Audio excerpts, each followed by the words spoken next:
你现在看到的是地表最强的虫子，据说就连奇异的那个小炮圈都不一定能把它打死，生命力非常的惊人。它到底是何方的妖怪？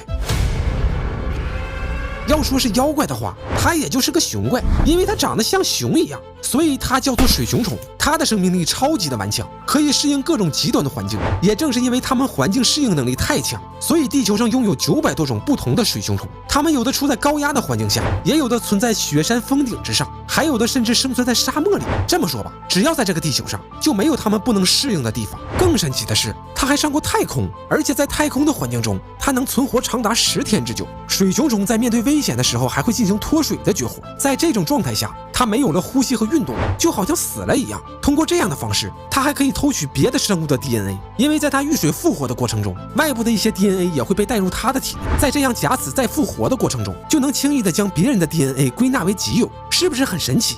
科学家认为，如果把水熊虫的基因和人类的基因结合起来，也能帮助人类获得这种能力。不过这个想法过于大胆，如果是你能接受吗？要说长寿与永生这一块，还得说是我们美味的龙虾，只要你不吃它，它就能永生。我们人的细胞分裂是有限制的，所以我们会衰老，但是龙虾就不一样了，它拥有无限长大和长生不老的能力。那为什么我们见不到像哥斯拉一样的大龙虾呢？因为它会蜕壳啊！想要长生不老，它就会定期的蜕一次壳，而且蜕壳的过程非常痛苦，就像修仙渡劫一样。这个时候如果要被捕猎者发现，就会一把把它咬碎，味道就像爆米花一样的嘎嘣脆。而且龙虾的寿命并不是像所有人说到能活到1000岁，其实最长寿的龙虾也只不过才100岁以上，所以自然界中根本就没有什么真正意义上的永生。或许在未来的人类能通过科学的手段突破人类的预期寿命。如果到那个时候，你想拥有几只龙虾的寿命呢？关注我不迷路，我是叮当，我们下期再见。